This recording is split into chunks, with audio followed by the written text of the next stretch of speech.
I invited my entire family to my company's grand opening, but I sat alone in an empty office while they celebrated my brother. When Mom texted demanding I give him my profits, I triggered a financial trap they never expected. Before we continue today's story, we have an urgent announcement to make. Due to technical issues, we are pivoting towards another channel. Please subscribe to our new channel, Inherited Revenge. You can find the link in the video description, the pinned comment, and the collaboration tag on this video. Make sure to switch over now so you don't miss out. Thank you for your support. Now back to the story. The grandfather clock in the corner of my newly leased architectural design office chimed softly, each of the 8 hollow strikes feeling like a physical blow to my chest. It was 8:00 p.m. The grand opening of my firm, a dream I had poured my blood, sweat, and tears into for the better part of a decade, was officially a spectacular, agonizing failure. I stood in the center of the expansive, open concept room, the polished concrete floors reflecting the warm, meticulously designed ambient lighting. Everywhere I looked, there were signs of a celebration that had never materialized. A long table draped in crisp white linen held an array of untouched, artisanal hors d'oeuvres that had cost me a month's worth of personal grocery budgets. Crystal champagne flutes stood at attention in perfect, gleaming rows, completely empty. The air smelled of fresh paint, expensive floral arrangements, and profound disappointment. My hands trembled slightly as I smoothed the fabric of the tailored emerald green dress I had bought specifically for this occasion. I had imagined this night for years. I was 34 years old, and after surviving on ramen, working grueling 80-hour weeks at a soul-crushing corporate firm, and denying myself every vacation, luxury, and day off, I had finally built something of my own. I had mailed the heavy, gold-embossed invitations out 6 weeks in advance. My mother, Margaret, had RSVP'd for herself. My father, my aunts, my uncles, and my brother, Derek, they had all promised to be here. But the room was entirely, suffocatingly empty. A profound wave of physical illness washed over me. My stomach churned, and a tight, sharp pain bloomed behind my eyes. I felt incredibly fragile, as if the slightest breeze could shatter me into a million irreparable pieces. I walked over to the large floor-to-ceiling windows overlooking the city streets below. Cars moved in endless streams of red and white lights, people going about their lives, entirely unaware of the absolute devastation occurring in this beautifully decorated room. Then, the sharp, cheerful ping of my cell phone shattered the heavy silence. My heart leaped into my throat. For a brief, pathetic second, hope flared in my chest. Maybe they were just late. Maybe there was massive traffic. Maybe they were lost. I rushed over to my desk and snatched up the phone, my thumb frantically swiping across the screen to unlock it. It was a text message from Margaret. I stared at the glowing words, my mind struggling to process the sheer audacity and cruelty of the sentences on the screen. The text read, "Hey sweetie, so sorry we couldn't make it to your little office thing. We're all over at Derek's housewarming party. It was a surprise. Anyway, we need to talk tomorrow about your profits. Your brother says he deserves a cut now that you're a CEO to help with his new mortgage. Call me in the morning. Zox." I read the message again, and again. The words blurred together as tears hot with humiliation and rage finally spilled over my eyelashes. They weren't lost. They hadn't forgotten. They had actively chosen to abandon my life's greatest achievement to attend a housewarming party for a home my 31-year-old brother hadn't even paid for himself. And the sickening cherry on top, the demand for my profits. The sheer, unadulterated entitlement radiating from the screen made me want to scream until my throat bled. The silence of the room was no longer just empty, it was mocking. The untouched champagne flutes seemed to glint with malice. The betrayal was worse than any physical diagnosis, worse than the exhaustion in my bones. It was a fundamental shattering of my reality. The betrayal was worse than the diagnosis itself. For a long time, I just stood there, paralyzed by the sheer weight of the rejection. The vibrant energy I had felt earlier in the day had been completely drained, leaving behind a hollow, aching shell. My feet, clad in the expensive heels I had bought to look the part of a successful founder, throbbed in rhythm with my heartbeat. Slowly, mechanically, I began the agonizing process of dismantling the party that never was. I grabbed a thick black trash bag from the utility closet, the plastic rustling loudly in the quiet space. I walked over to the catering table. I picked up a delicate, meticulously crafted smoked salmon canapé and stared at it. It represented so much sacrifice, so many skipped meals and canceled plans, just to afford this night. With a heavy sigh, I dropped it into the trash bag. One by one, I swept the expensive food into the garbage. The sound of the food hitting the bottom of the plastic bag was a deeply depressing drumbeat. My movements were sluggish, weighed down by an invisible anchor of sorrow. I carefully wrapped the unpopped champagne bottles and placed them back into their cardboard boxes. Every action felt like I was dismantling a piece of my own soul. When the office was finally returned to a pristine, sterile state, I collapsed into the ergonomic chair behind my new desk. The leather felt cold. I picked up my phone again. The text from Margaret was still there, a digital monument to my insignificance in my own family. I couldn't just let it sit there. The anger, hot and venomous, was beginning to burn through the thick fog of my sorrow. I dialed her number. The phone rang once, twice, 3 times. I was about to hang up when she answered. "Hello," Margaret's voice floated through the speaker, accompanied by the booming bass of pop music and a chorus of raucous laughter. "Mom," I said, my voice barely above a whisper, cracking under the emotional strain. "You're at Derek's." "Hazel, oh, sweetie, yes, I texted you. Can you hear me? It's so loud in here." Margaret practically yelled over the music. She didn't sound apologetic. She sounded thrilled. "I saw your text," I said, gripping the edge of my desk so tightly my knuckles turned white. "Mom, you RSVP'd to my launch. The whole family did. I catered food for 50 people. I waited for 2 hours." "Oh, Hazel, don't be dramatic," Margaret sighed, her tone instantly shifting from celebratory to deeply annoyed. It was the same tone she used when she returned a dress she had already worn. "It's just an office. You'll be there every day. Derek just got the keys to his new house. It's a huge milestone. A young man becoming a homeowner, that's a real accomplishment. We had to be here to support him." "An accomplishment?" I choked out, a bitter, hysterical laugh escaping my lips. "Mom, he doesn't even have a job. He's an aspiring influencer. And my office, my business, this is my life's work." "Which brings me to my text," Margaret plowed on, completely ignoring my distress. "Now that you have this fancy company, Derek and I were talking. He has a mortgage now, Hazel. Real expenses. Property taxes, landscaping, maintenance. He needs a stable income stream, and since you're family, it only makes sense that you share a percentage of your business profits with him. Think of it as investing in your brother's future. We can draw up the paperwork this weekend." I sat in stunned silence. The sheer audacity was paralyzing. She wasn't asking for a loan. She was demanding a permanent cut of the company I had built with my own 2 hands to fund a lifestyle my brother had done nothing to earn. "I'm not giving Derek my profits, Mom," I said, my voice trembling but finding a new, harder edge. "Hazel, do not be selfish tonight of all nights," Margaret snapped sharply. "We are celebrating. We will discuss your financial obligations to this family tomorrow. Goodbye." The line went dead. I slowly lowered the phone to my lap. The tears had stopped completely. In their place was a cold, crystalline clarity. They viewed me not as a daughter or a sister, but as a resource to be harvested. They saw my success only as a vehicle to fund Derek's delusions. I looked around my beautiful, quiet office. They thought they held all the cards. They thought my lifelong desire for their approval would force my hand. But as I sat there in the quiet of my new empire, a slow, dark realization settled over me. They were arrogant, and in their arrogance, they had forgotten one crucial, legally binding detail about Derek's shiny new estate.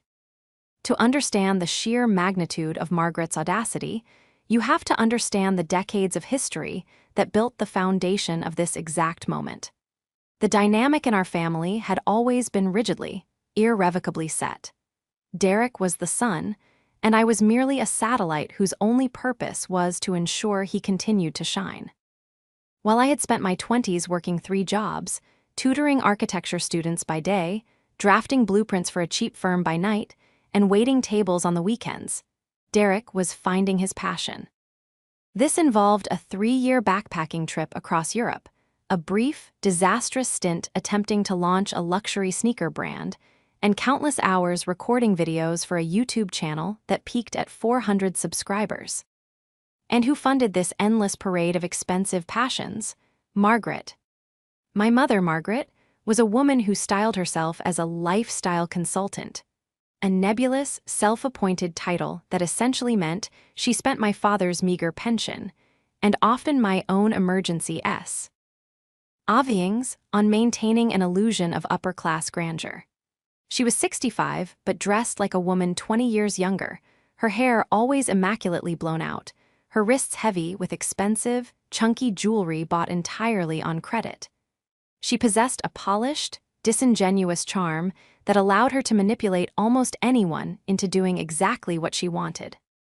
Her favorite manipulation tactic was guilt, and I had always been her prime target. When I was 22, Margaret convinced me to empty my college savings account to bail Derek out of a massive credit card debt he had accumulated buying recording equipment. "He's an artist, Hazel," she had cooed, her perfectly manicured hand resting over mine. "He just needs a little runway. You're so smart, you can easily make that money back. Don't you want to see your brother succeed?" I had relented. I always relented. Because underneath the resentment, there was a desperate, pathetic inner child hoping that if I just gave enough, worked hard enough, and sacrificed enough, Margaret would look at me with the same unadulterated adoration she reserved for Derek. But it was never enough. As I began to climb the ranks in the architectural world, her interest in my life shifted from dismissive to uncomfortably intrusive. She began asking highly specific, pointed questions about my finances. When I mentioned I was thinking of starting my own firm, her eyes had lit up with a terrifying, predatory gleam. "Oh, that's wonderful, sweetie. You know, a business is a huge liability. You should really consider putting my name on the LLC documents, just as a silent partner for security. And maybe Derek could be your marketing director on payroll." I had managed to dodge those requests, thanks entirely to the intervention of my best friend and the brilliant corporate attorney who had helped me navigate my launch, Scarlett. Scarlett had seen through Margaret's polished veneer years ago. "Your mother isn't looking out for your security, Hazel," Scarlett had warned me over coffee just last month. "She's looking for a backdoor into your bank accounts. Keep her entirely locked out." I had listened to Scarlett. I had built the walls around my business thick and high. I leaned back in my chair, staring up at the sleek, modern ceiling of my office. Margaret's demand for profit sharing wasn't a sudden whim. It was the culmination of a lifelong strategy. She saw my firm as Derek's new piggy bank.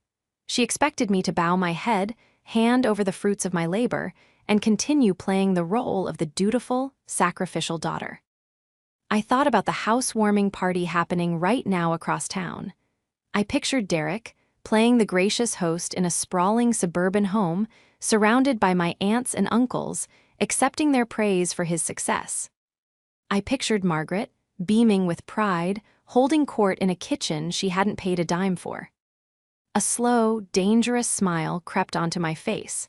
They thought they had outsmarted me. They thought they could humiliate me, cast me aside, and then boldly demand a cut of my hard-earned empire to sustain their financial illusions. It was time to introduce them to the real Hazel. The morning sunlight filtering through my office's floor-to-ceiling windows did absolutely nothing to warm the ice that had settled in my veins overnight. I hadn't gone home to my apartment. I had slept, or rather, stared blankly into the darkness, on the sleek, uncomfortable mid-century modern sofa in my reception area.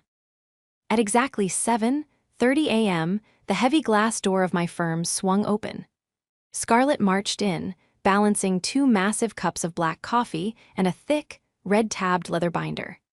She stopped dead in her tracks when she saw me sitting at my desk, still wearing my wrinkled emerald green dress, surrounded by the boxed-up remnants of my ruined launch party. "Hazel," Scarlett breathed, her sharp, professional demeanor softening instantly. She set the coffees down and hurried over. "What happened? Where is everyone? I got stuck at the courthouse yesterday, but I thought your family." She trailed off, her eyes sweeping over the empty champagne flutes I hadn't had the energy to pack away. I didn't say a word. I just unlocked my phone, opened the text message from Margaret, and slid the device across the polished surface of my desk. Scarlett picked it up. I watched as her eyes darted back and forth across the screen. The softening in her expression vanished, replaced by a cold, terrifying fury. Scarlett was a corporate litigator who ate hostile takeovers for breakfast. She did not tolerate bullies, and she especially did not tolerate Margaret. "She demands a cut of your profits," Scarlett read aloud, her voice dropping an octave. "While they were throwing a housewarming party for Derek, on the night of your launch." "Yes," I whispered, my voice hoarse from exhaustion. "She wants me to draw up the paperwork today, to fund Derek's new mortgage. The mortgage on the H." "Ooze that I couldn't even finish the sentence. A hysterical, bitter laugh bubbled up in my throat. Scarlett slammed the phone down and slammed her hands onto the desk, a fierce, triumphant grin spreading across her face. "Hazel, do you realize what this means? She actually thinks she has the upper hand. She has completely forgotten the leverage we hold."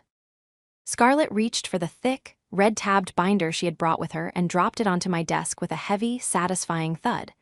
I knew exactly what was inside. 6 months ago, Margaret had come to me sobbing, claiming Derek was going to lose the deposit on his dream home because the bank wouldn't approve his mortgage based on his non-existent influencer income. She had begged me to co-sign. I had initially refused, but Scarlett had proposed a brilliant, ironclad alternative strategy. I wasn't just a co-signer, I was the primary guarantor. Scarlett flipped the binder open to a specific page heavily marked with yellow highlighter. "Let's review the trap we set, shall we?" Scarlett said, her eyes gleaming. "Under Section 4B, the Business Protection Clause. We structured this guarantee so that your financial liability is strictly contingent upon your sole, unencumbered ownership of this firm. If Derek, or any representative acting on his behalf, meaning your mother, attempts to claim equity, demand profit sharing, or attach themselves to your business assets in any way, it constitutes a material breach of the guarantee agreement," I finished for her, the heavy fog in my brain finally beginning to clear. "And if the guarantee is breached, the bank immediately pulls the funding," Scarlett confirmed, tapping the page firmly. "The mortgage goes into immediate default. Derek will have 30 days to produce the entire remaining balance of the loan, or the house goes straight into foreclosure. They don't own that house, Hazel. You hold the strings. And by demanding your profits in writing, Margaret just handed you the scissors." A profound sense of power began to replace my sorrow. But I needed more. If I was going to pull the rug out from under them, I needed to know exactly how deep the rot went. "Scarlett," I said, sitting up straighter, "I need to investigate Margaret's finances. She's been claiming my dad's pension isn't enough to cover their living expenses, but I see the clothes she wears. I see the vacations she takes. I want to hire a forensic accountant. I want to know where every single dime in that family has been going for the last 5 years." "Consider it done," Scarlett said, already pulling out her own phone to make the calls. "We are going to dismantle her completely." At precisely 1:00 p.m., the elevator doors in my lobby chimed, and Margaret and Derek strolled out. They didn't look like people coming to apologize for missing the biggest night of my life. They looked like royalty arriving to inspect their newly conquered territory. Margaret was wearing a cream-colored cashmere turtleneck and oversized designer sunglasses, exuding her usual disingenuous charm. Derek was trailing behind her, wearing limited-edition sneakers and holding a vlogging camera, lazily panning it across my reception area. "Wow, Hayes," Derek said, not bothering to greet me. "This place is massive, industrial chic, very trendy. I was thinking the corner office with the big windows, that would make an epic recording studio for my channel. The natural light is insane. I sat behind my desk, my hands folded neatly over the red-tabbed binder. Scarlett sat in the corner, a silent, intimidating sentinel with her legal pad ready. "You aren't getting an office here, Derek," I said, my voice eerily calm. Margaret sighed dramatically, removing her sunglasses and dropping into the leather chair opposite my desk. "Hazel, please, stop pouting about last night. We are a family, and families share their resources. Derek is a homeowner now. He has real responsibilities." She reached into her expensive leather tote bag and pulled out a cheap, generic contract she must have printed off the internet. "I've drafted a simple profit-sharing agreement. It stipulates that 30% of your net monthly revenue will be transferred directly to Derek's accounts to cover his mortgage and living expenses." She slid the flimsy piece of paper across my desk. I didn't even look at it. "No," I said simply.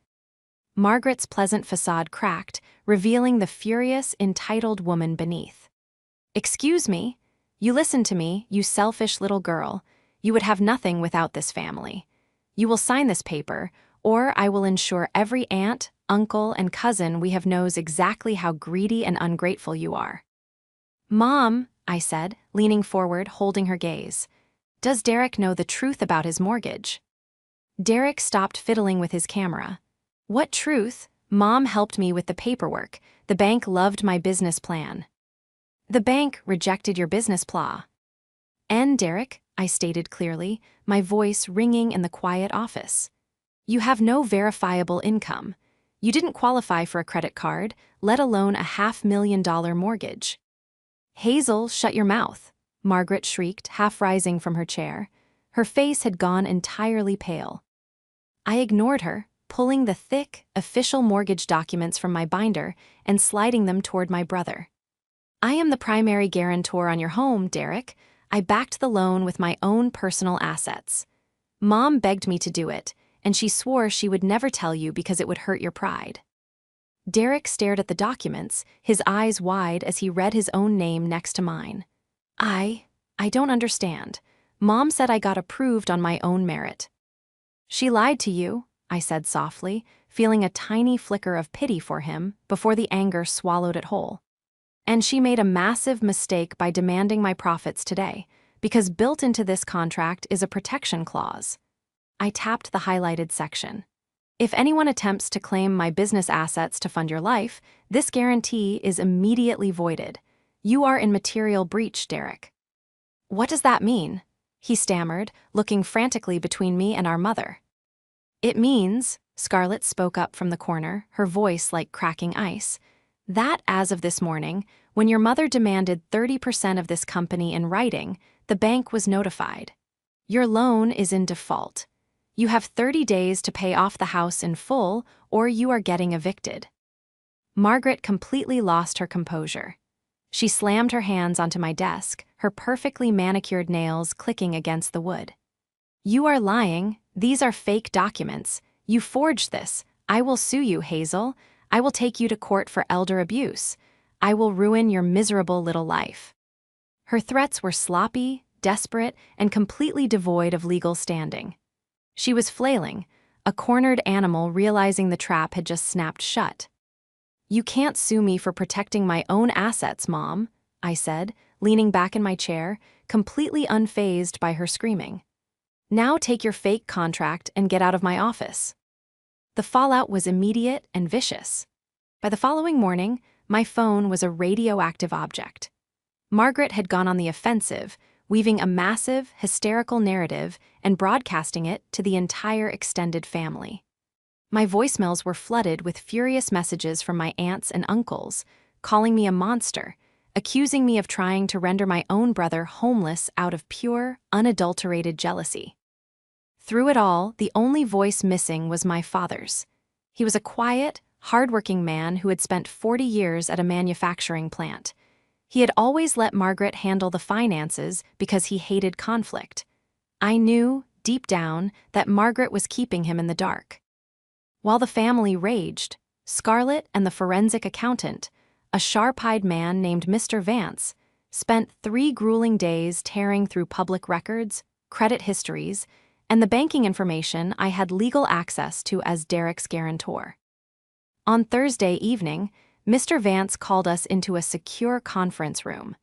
He projected a massive, horrifying spreadsheet onto the screen. "Your mother is not just entitled, Hazel," Mr. Vance said grimly. "She is running a domestic Ponzi scheme.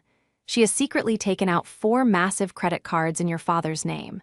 She forged his signature on a second mortgage on their family home to pay off Derek's failed sneaker business 3 years ago. Your father's pension is being entirely consumed by interest payments. They are, for all intents and purposes, completely bankrupt." The breath left my lungs. My father. My sweet, tired father, who thought he was enjoying a peaceful retirement, was drowning in hundreds of thousands of dollars of debt he didn't even know existed. "And Derek?" Scarlett asked, her pen hovering over her notepad. "Derek is a pawn," Mr. Vance confirmed. "Margaret has been siphoning the leftover funds from his initial mortgage payout, money meant for home repairs, directly into her own personal checking account to fund her shopping habits. She convinced Derek she was managing his investments." The picture was devastatingly clear. Margaret hadn't just betrayed me, she was actively destroying the 2 men she claimed to love most. I knew what I had to do. I couldn't just let the bank take the house. I had to break Margaret's spell over my family forever. I called my father. "Dad," I said, my voice thick with emotion, "I need you to come to my office, right now, and bring Derek. Don't tell Mom, just tell him it's an emergency." An hour later, my father walked into my office. He looked older than I remembered, his shoulders stooped, a deep weariness in his eyes. Derek trailed behind him, looking terrified and lost without Margaret there to script his lines. "Hazel, what's going on?" my dad asked gently, taking a seat. "Your mother is practically tearing the house apart, saying you're trying to ruin us." I didn't say a word. I just slid the thick manila envelope across the desk. "Dad," I said softly, my heart breaking for the pain I was about to cause him. "Mom hasn't been managing the finances. She's been hiding them. Open it." My father's hands shook slightly as he opened the envelope. He pulled out the credit reports. He pulled out the forged second mortgage documents. He stared at the signature that was a poor imitation of his own.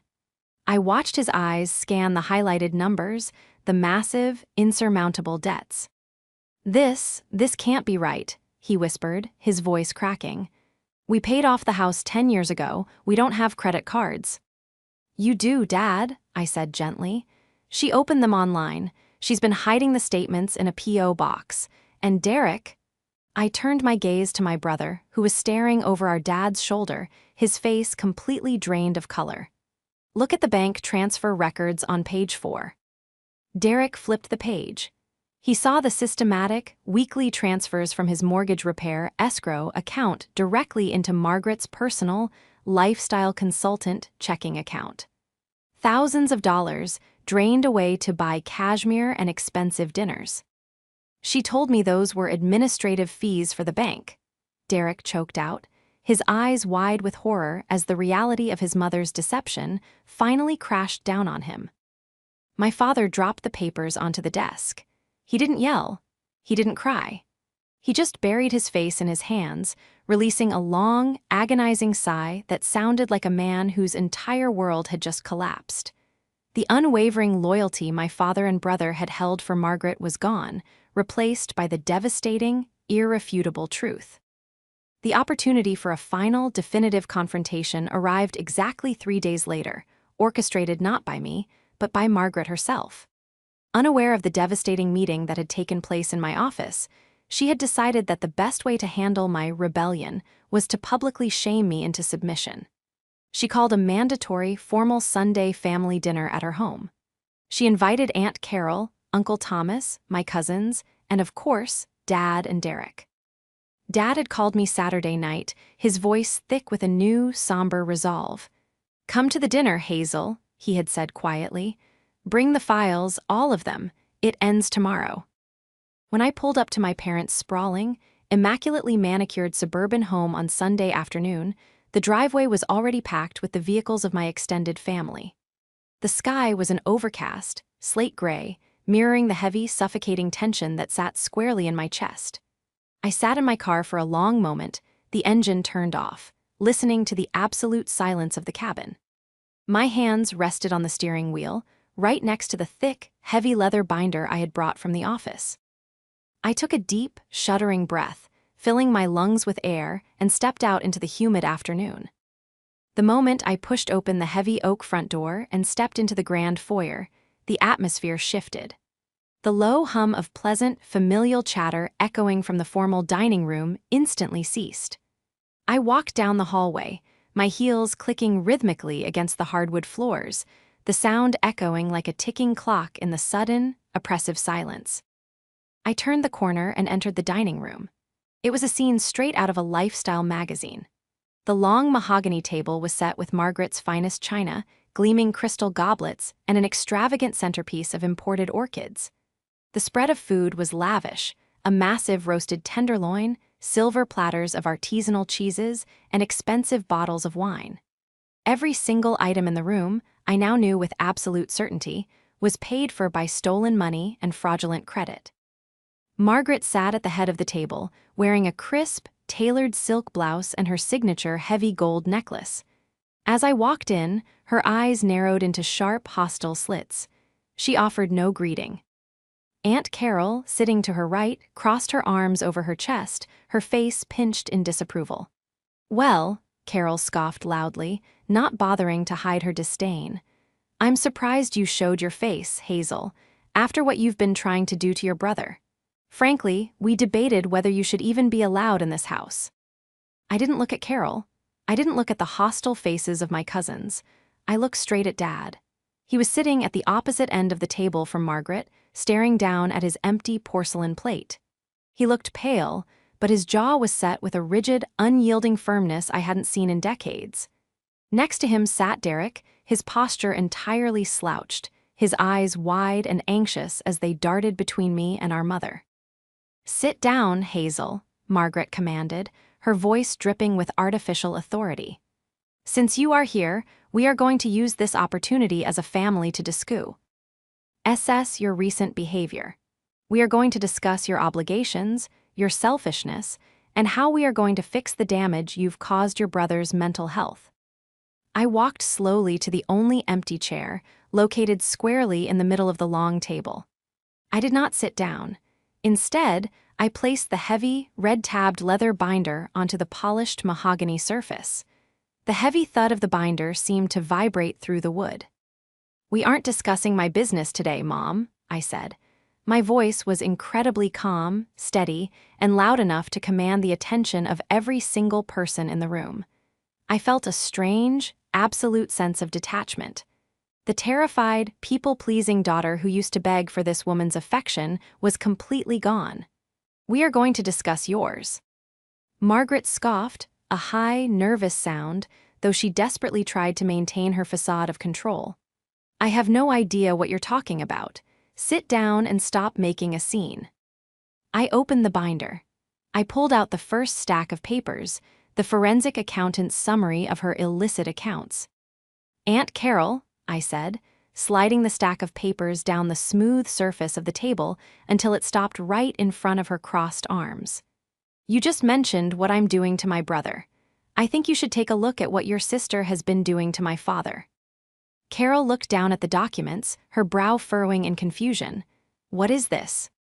"Those are the bank statements for 4 separate, high-yield credit cards," I explained, my voice echoing in the dead silent room. "Cards that were opened online over the last 5 years. They have a combined balance of over $80,000. They are all in Dad's name, and he had absolutely no idea they existed until Thursday." A collective, sharp intake of breath circled the table. Uncle Thomas leaned over, snatching the papers from Carol's hands. He adjusted his glasses, his eyes scanning the highlighted numbers. The color began to drain from his face. "Hazel, you malicious little liar," Margaret shrieked. She slammed her hands onto the table, the china rattling violently. "Where did you get those? Those are forged. She forged them because she's jealous. Thomas, don't look at that garbage. She reached out to grab the papers, but Dad stood up. The scraping of his wooden chair against the floor was the loudest sound in the world. "Leave them, Margaret," Dad said. His voice wasn't loud, but it possessed a heavy, gravelly authority that instantly froze her in place. "David, please," Margaret stammered, her polished mask finally cracking into pieces of pure panic. "She's trying to turn you against me. She's trying to destroy our family because she's a bitter, greedy girl." I ignored her completely, reaching into the binder and pulling out the second stack of papers. The mortgage documents.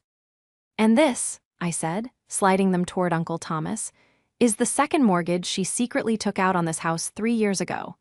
She forged Dad's signature to get the cash to pay off Derek's failed sneaker company.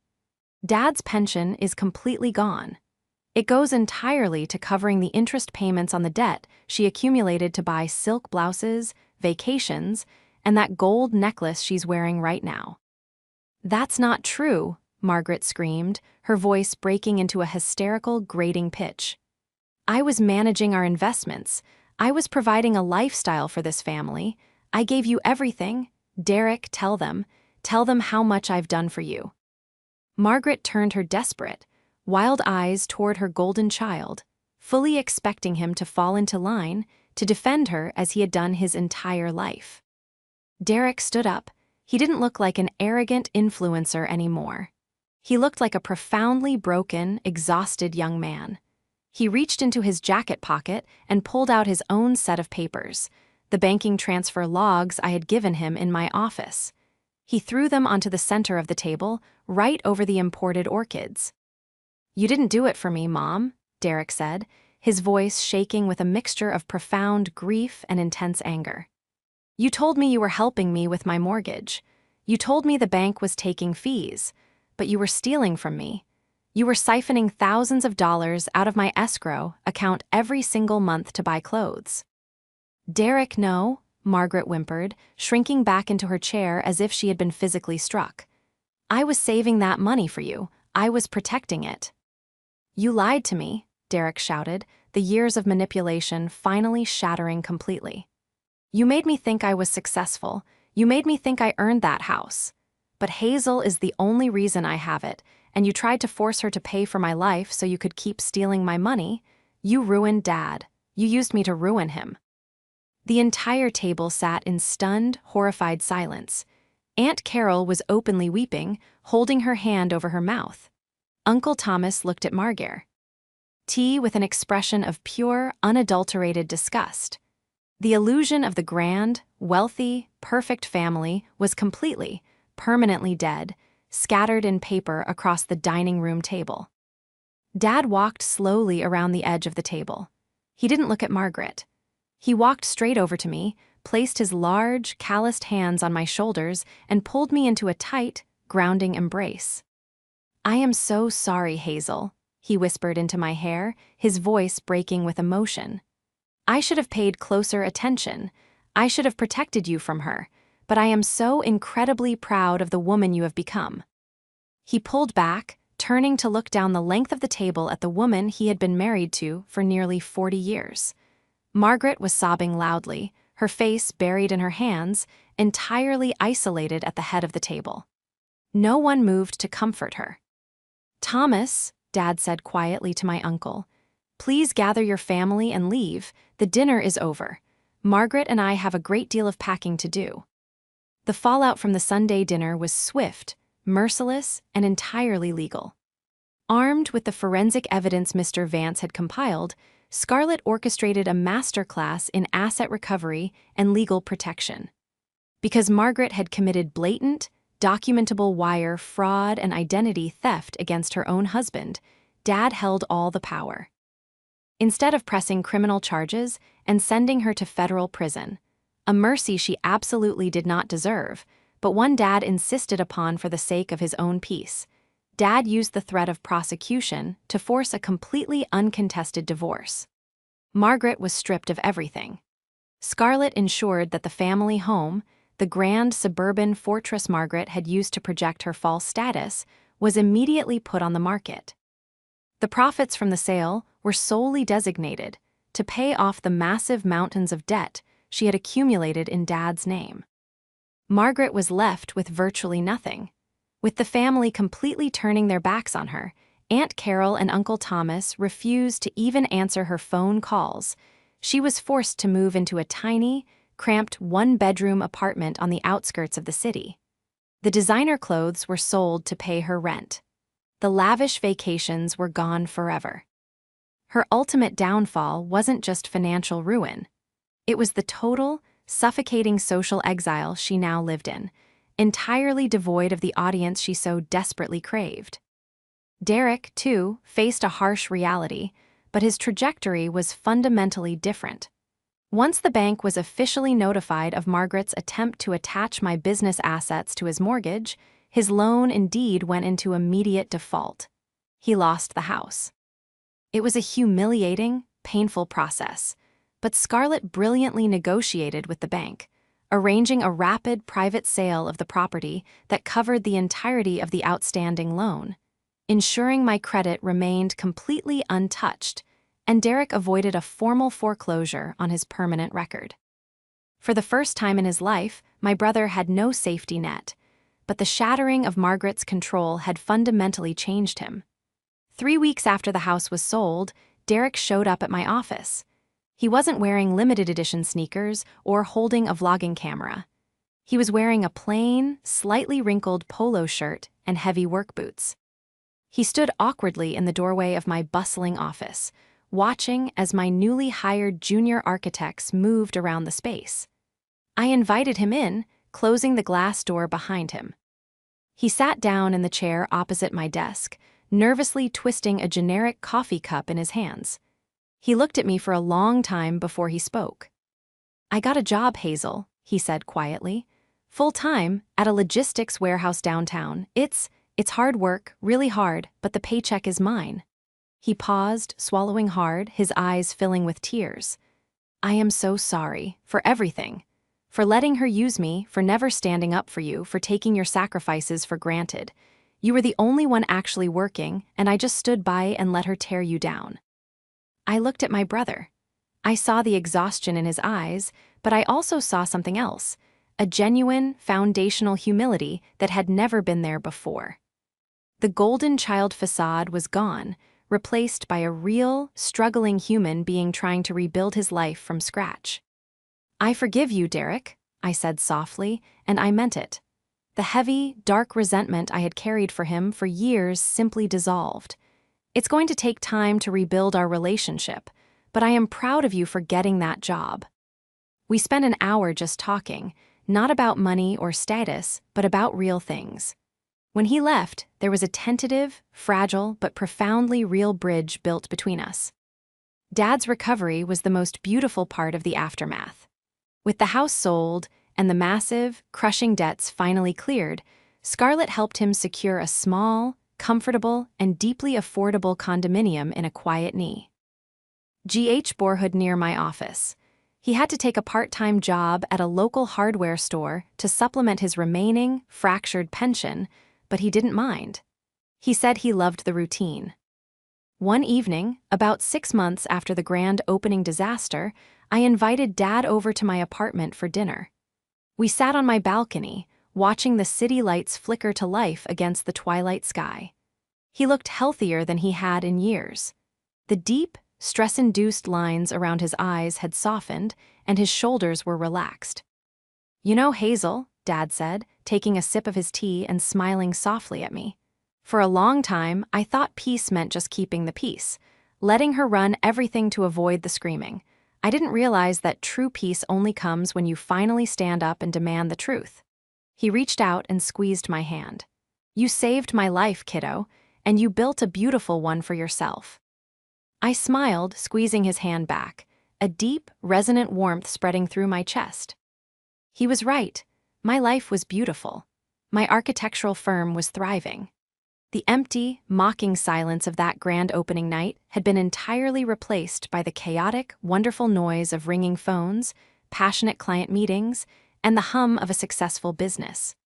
I no longer spent my days seeking the approval of a woman incapable of giving it. I was no longer a resource to be harvested or a satellite revolving around someone else's ego. I was Hazel. I was the architect of my own life, and the foundation I had built was finally, permanently unbreakable.